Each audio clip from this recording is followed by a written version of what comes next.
Lembra quando um filme sobre romances de verão, corridas de arrancada e calças apertadas demais se tornou um fenômeno cultural do qual você e sua mãe ainda sabem todas as letras de cor?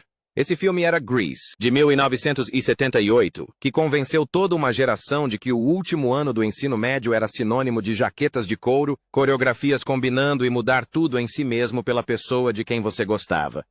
Hoje, vamos listar 15 curiosidades que você não sabia sobre Grease. As quase escolhas de elenco, os quase desastres e as coisas que você nunca percebeu mesmo depois de assistir ao filme 47 vezes. A idade não passa de um número. Os alunos da Rydell High pareciam menos adolescentes e mais pessoas que já tinham declarado imposto de renda algumas vezes. E ninguém ligava. No final dos anos 70, Hollywood não estava interessada em elenco com idades precisas. Queriam artistas que soubessem cantar, dançar, acertar as marcações e sobreviver a uma filmagem exaustiva sem acompanhante ou toque de recolher. Por isso, Grease não escalou adolescentes. Eles escalaram profissionais que cabiam em jaquetas universitárias. Stockard Channing é o exemplo mais famoso. Rizzo deveria ter 17 anos. Channing tinha 33 anos, quase o dobro da idade. Mas, honestamente, é exatamente por isso que a personagem funciona. O cinismo de Rizzo, sua confiança e aquela energia inconfundível de "já vi de tudo"? Nada disso soa bem-vindo de uma adolescente de verdade. Não dá para fingir esse tipo de confiança de quem já viu de tudo, e Channing não precisou. Já Jamie Donnelly, que interpretou a doce e desajeitada Jan, teve uma trajetória ainda mais difícil. Donnelly já estava com cabelos grisalhos aos 30 anos. Ela teve que pintar o cabelo de preto para o papel, mas a raiz cresceu tão rápido que os fios brancos começaram a aparecer antes que ela conseguisse voltar ao salão. Então, todas as manhãs, a equipe preenchia a raiz com giz de cera preto, só para que Jan continuasse com a aparência de quem deveria estar na sala de aula em vez de uma reunião de pais e mestres. Até os protagonistas estavam exagerando um pouco. John Travolta tinha 23 anos, o que é praticamente um bebê em comparação. Mas Olivia Newton-John tinha 29 e estava tão preocupada em parecer velha demais que insistiu em fazer um teste de elenco primeiro, só para garantir que Sandy não parecesse já ter se formado no ensino médio. E sejamos honestos, todos nós acreditamos. Mas, olhando para trás, é um milagre que nenhum deles estivesse se estressando com o pagamento da hipoteca em vez do baile de formatura. Grease não era o ensino médio, era o ensino médio como ele seria lembrado. 10 anos depois, quando a vida já havia começado a ficar complicada, o anjo que eles realmente queriam. Frankie Avalon descendo dos céus por uma escadaria para cantar Beauty School Dropout é um dos momentos mais memoráveis do filme. Mas aqui está o detalhe. Ele não era a primeira opção. Elvis Presley foi originalmente considerado para o papel do anjo adolescente. Pense bem, Elvis, o cara cujo estilo Danny Zuko estava desesperadamente imitando. Interpretando um anjo de verdade dando conselhos de vida a uma cadelinha de escola de beleza. O público teria ido à loucura, mas Elvis recusou o papel. Em 1977, sua saúde estava debilitada e, por algum motivo, talvez por achar o papel pequeno demais, ou talvez porque o coronel Tom Parker não estivesse interessado, ele disse não.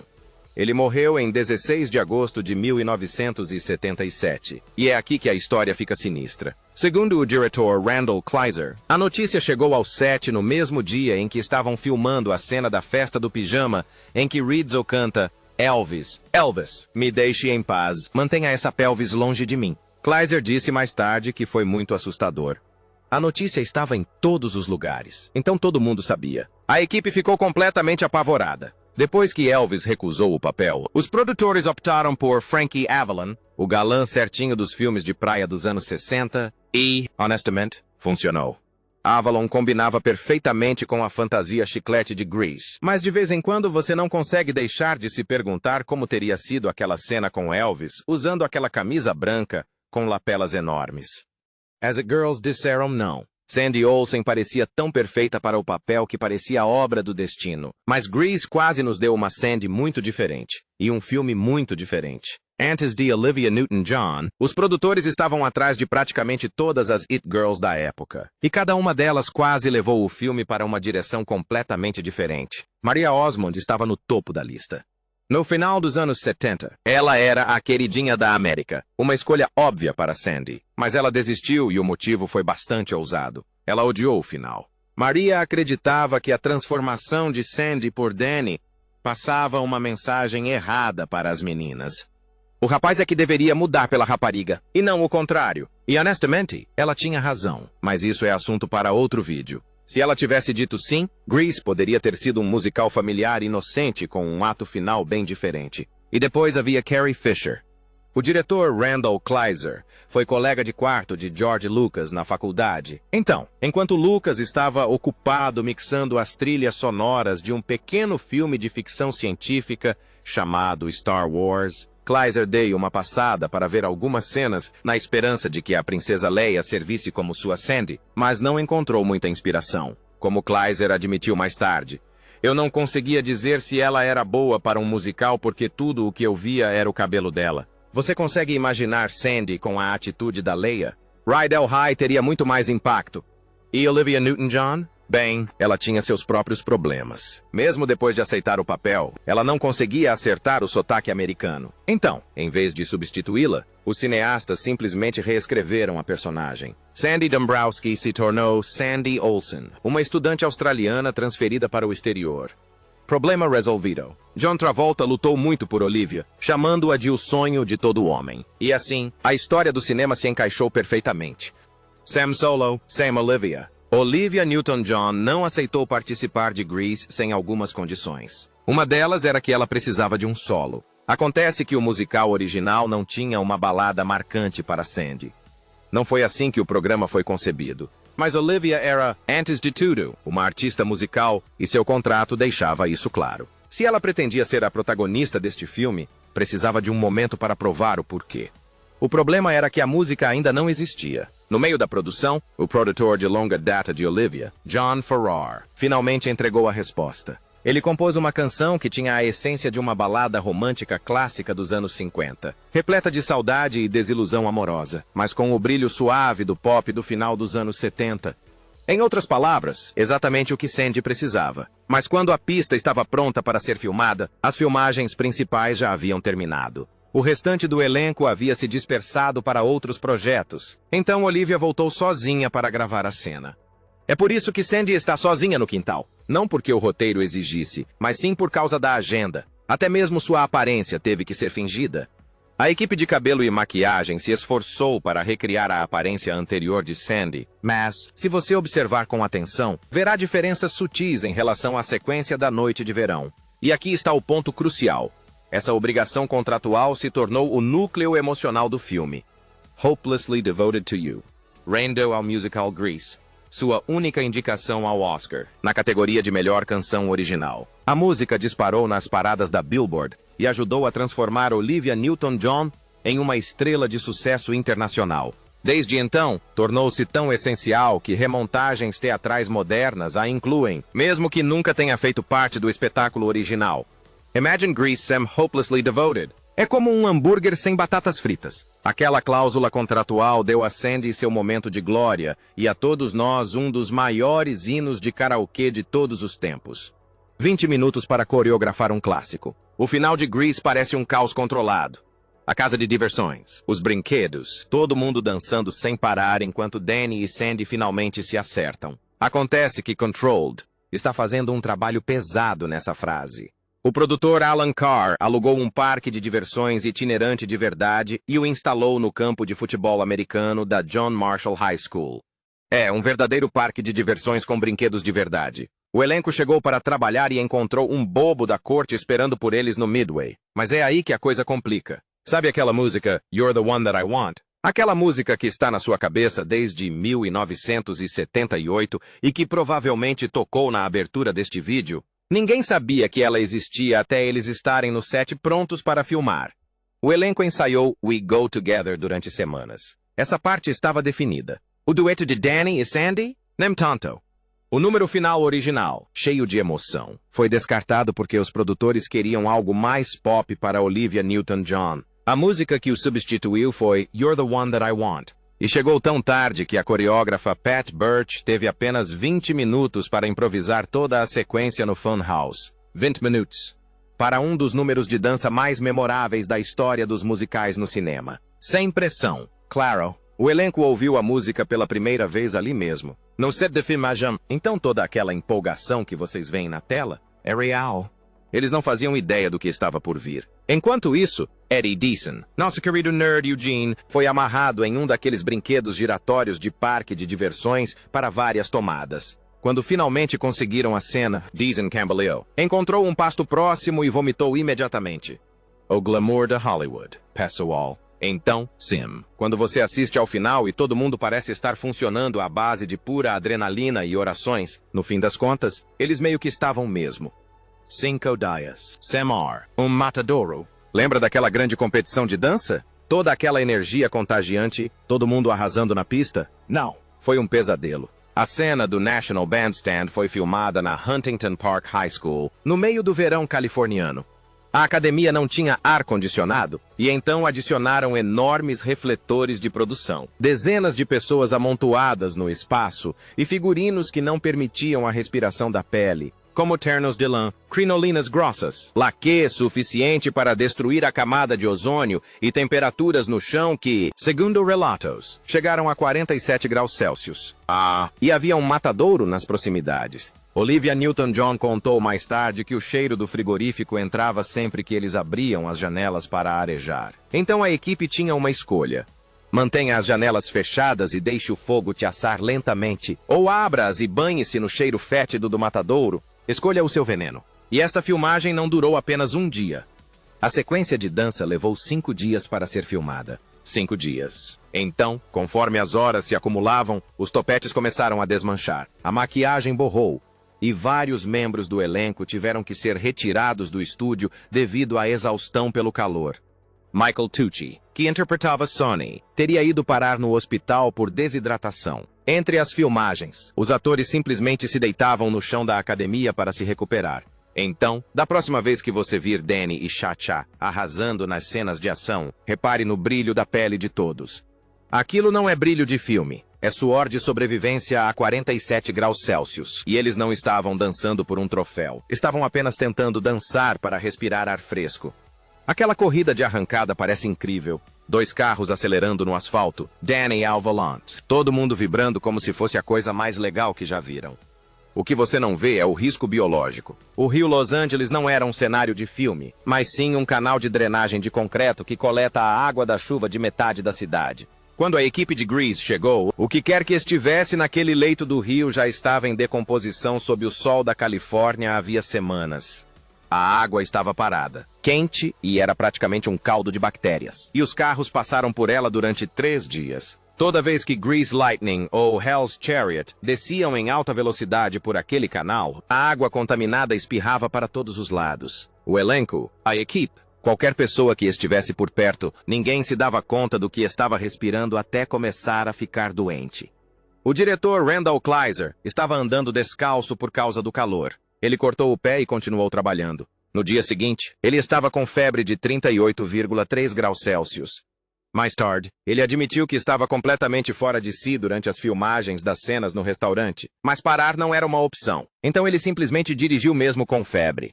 E tem a Annette Charles. Sabe aquele momento marcante da Cha-Cha, acenando com a bandeira para dar a largada na corrida? Ela filmou aquilo em agonia. Charles teve que sair do hospital no meio dos exames só para chegar a tempo para as filmagens. Entre as tomadas, ela se apoiava em carros porque não conseguia ficar em pé sozinha. Ela se esforçou ao máximo para terminar a cena. Conseguiu a tomada e voltou direto para o hospital naquela mesma noite, onde os médicos descobriram uma gravidez ectópica e a levaram às pressas para uma cirurgia de emergência. Ela não sabia o que havia de errado com ela, só sabia que precisava terminar a cena. Na tela, aquela corrida é pura glória dos Greasers, mas por trás das câmeras, havia um diretor com febre, uma atriz a horas da mesa de cirurgia e um rio de lama onde ninguém deveria estar. A conspiração da guerra das Coca-Cola. Já reparou nos cartazes estranhamente desfocados nas cenas da lanchonete? Não é um erro do filme, é uma estratégia corporativa para minimizar os danos. Durante a montagem do cenário da lanchonete, placas da Coca-Cola acabaram por todas as paredes. Ninguém percebeu o problema até verem as filmagens. Um dos problemas era que o produtor Alan Carr já havia fechado um contrato promocional com a Pepsi. Quando Carr percebeu os logotipos da Coca-Cola por toda parte, disse ao diretor Randall Kleiser que ou refilmava as cenas com produtos da Pepsi, ou eliminava completamente os elementos da Coca-Cola. Refilmar estava fora de questão. Era muito caro e demorado. Então, optaram pela opção C, simplesmente borrar os logotipos. Isso foi antes do Adobe After Effects. Então, para apagar a Coca-Cola do filme, o estúdio teve que usar máscaras ópticas. Efeitos especiais da velha guarda aplicados diretamente no negativo da película. Era tosco. Era óbvio. E se você já viu aquelas cenas da lanchonete, sabe exatamente do que estamos falando. E eles nem conseguiram consertar tudo. Havia um refrigerador vermelho da Coca-Cola na lanchonete que era muito chamativo para ser alterado de forma convincente. Então eles simplesmente o deixaram como estava. Kleiser admitiu mais tarde que eles só podiam torcer para que a Pepsi não reclamasse. O lançamento do 40º aniversário finalmente abordou o assunto, de certa forma. Eles substituíram digitalmente os pôsteres borrados por logotipos reais da Pepsi, mas a rotoscopia ainda é visível se você souber onde procurar. 40 anos depois, a Guerra das Colas ainda se desenrola ao fundo de uma cena de corte de malte. As jaquetas que quase não existiram. As jaquetas das Pink Ladies estão gravadas na cultura pop. São vibrantes, ousadas e inconfundivelmente de cetim rosa, que fizeram com que todas as garotas de 1978 quisessem formar sua própria gangue. Mas elas quase tiveram uma aparência completamente diferente. O figurinista Albert Volsky criou originalmente roupas mais discretas para o filme. Mais discreto. O tipo de roupa que poderia realmente passar por algo que adolescentes reais dos anos 1950 usariam. O diretor Randall Kleiser não aceitou isso. Ele queria mais cor, mais vivacidade, e queria um musical que explodisse na tela como uma jukebox em chamas. Então Volsky voltou à prancheta. Segundo a lenda, ele ignorou completamente as regras do código de vestimenta da escola e apostou em um caleidoscópio de cores. Cores vibrantes, silhuetas que favoreciam o corpo e, claro, aqueles inconfundíveis blazers de cetim rosa. O objetivo não era o realismo, mas sim o impacto. Grease nunca teve a pretensão de se parecer com uma escola secundária real dos anos 50. A ideia era que se parecesse com a versão dos anos 50 que você imaginaria, depois de tomar muitos milkshakes de cerveja de raiz, se é que você me entende. E funcionou. Aquelas jaquetas se tornaram instantaneamente sinônimo de rebeldia, sororidade e de ser mais descolada que todo mundo no recinto. 45 anos depois, ainda é impossível dar uma festa à fantasia sem que alguém apareça vestindo uma jaqueta de cetim rosa com o nome bordado na frente. Danny Zuko deveria ter morrido. Grease não começa como um filme normal. Não há uma abertura a frio com atores reais, nem planos gerais. Apenas uma animação vibrante e alegre e uma música disco. É uma escolha estranha para um musical dos anos 50. Quase como um resto de um filme completamente diferente. Mas é porque, de certa forma, foi mesmo. Antes mesmo de John Travolta e Olivia Newton-John pisarem em um estúdio, a primeira pessoa a adquirir os direitos de adaptação cinematográfica de Grease foi Ralph Bakshi. Se esse nome não lhe soa familiar, seu currículo certamente soará. Pois é o Gato, o primeiro longa-metragem de animação a receber a classificação X nos Estados Unidos. Bakshi não fazia desenhos animados para crianças. Ele fazia desenhos animados para pessoas que provavelmente não deveriam estar assistindo desenhos animados. A visão de Bakshi para Grease tinha a mesma energia. Era sombria, voltada para o público adulto e animada. E, segundo o co-criador Jim Jacobs, quando perguntaram como a história terminaria, a equipe de Bakshi tinha uma resposta que ninguém esperava. Danny Zuko tira a própria vida. Jacobs lembrou mais tarde que ele e o co-roteirista Warren Casey estavam se chutando por baixo da mesa durante a reunião. A opção de Bakshi sobre os direitos acabou expirando em 1976. O produtor Alan Carr entrou em cena, pagou 200 mil do próprio bolso e se associou a Robert Stigwood para transformar Grease na versão mais leve e com classificação indicativa livre que todos nós vimos em 1978. Mas Bakshi não abandonou a ideia. Em 1982, ele lançou Hey Good Lookin', um filme de animação ambientado na década de 1950 com jaquetas de couro, gangues de motoqueiros e um personagem principal que lembra muito Danny Zuko. A abertura animada que vimos foi criada por John David Wilson e seu estúdio, Fine Arts Films. Nenhuma ligação com Bakshi. Mas toda vez que aqueles T-Birds de desenho animado aparecem na tela, é difícil não se perguntar como teria sido a versão de Bakshi. Seu carro, seu sonho, a música de outra pessoa. Grease Lightning parece inseparável de Danny Zuko. A arrogância, a dança, a execução sistemática e extremamente dramática. É impossível imaginar outra pessoa liderando essa música. O curioso é que nunca foi para ser uma música dele. No musical Originals da Broadway e nos primeiros planos para o filme, Grease Lightning pertencia a Kenickie. Era o carro dele, o sonho dele, o grande momento dele. A música era pura bravata da classe trabalhadora, criada para dar destaque a Jeff Conaway. Eis a reviravolta. Conaway já havia interpretado Danny Zuko na Broadway. Ele começou como substituto e acabou assumindo o papel principal.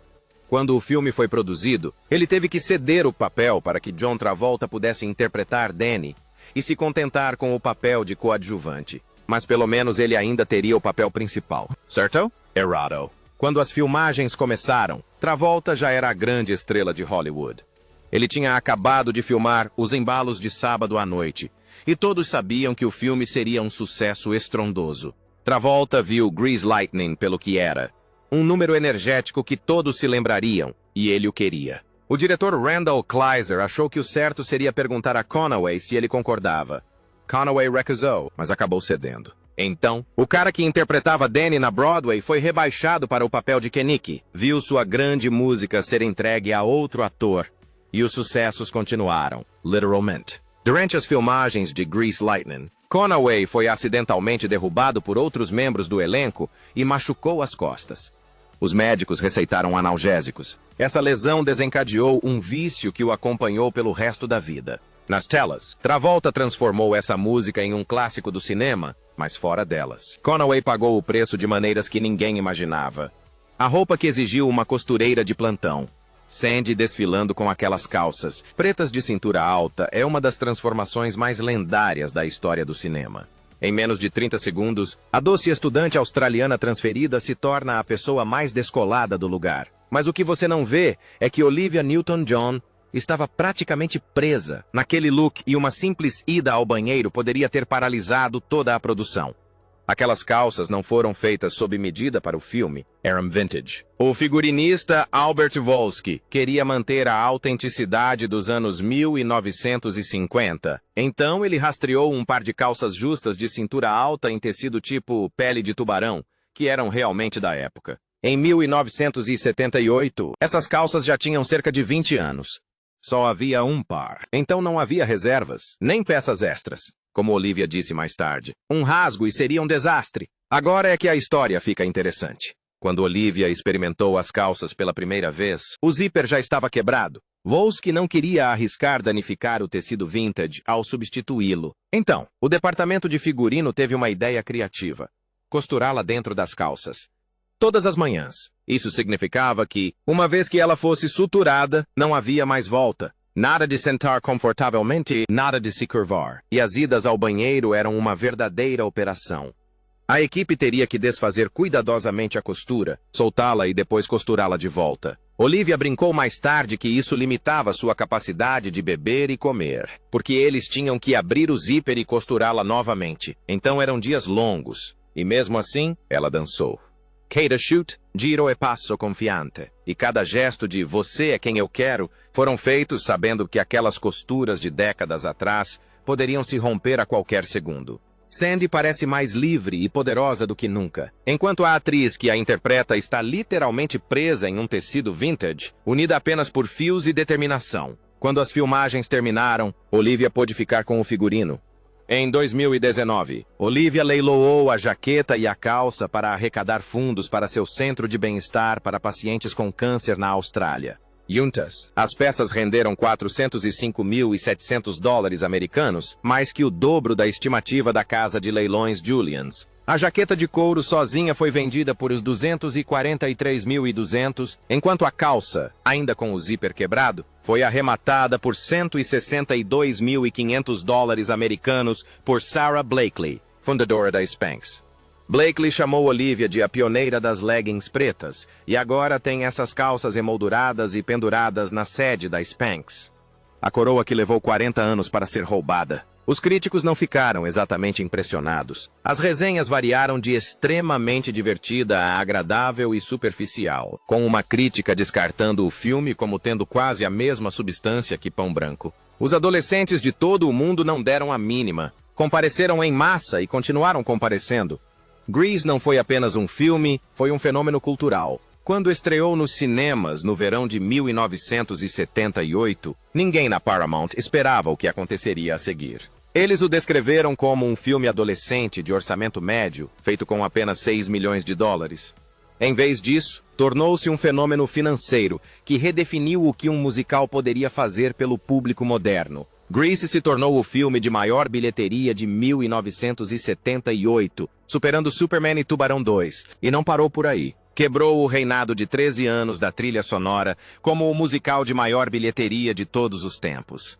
Nos Estados Unidos, Grease reivindicou o trono como o musical ao vivo de maior bilheteria, um título que defenderia por quase 40 anos. Pense nisso. Ao longo das décadas de 80, 90 e 2000, com musicais de grande orçamento buscando o sucesso estrondoso, nenhum deles conseguiu destronar Danny e Sandy de seu trono nacional.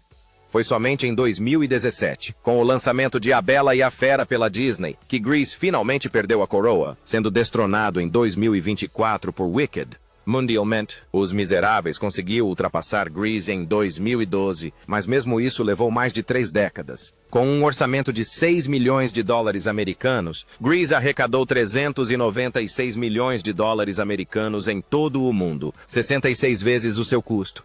O final que ninguém consegue explicar. A maioria dos casais de filme se beija no final, talvez dancem uma valsa lenta, mas Danny e Sandy entram num conversível e voam para longe. Sem explicação, sem aviso. Simplesmente sobem direto para as nuvens como se fosse a coisa mais normal do mundo num conversível. O diretor Randall Kleiser é questionado sobre esse momento há anos, e sua resposta é basicamente dar de ombros.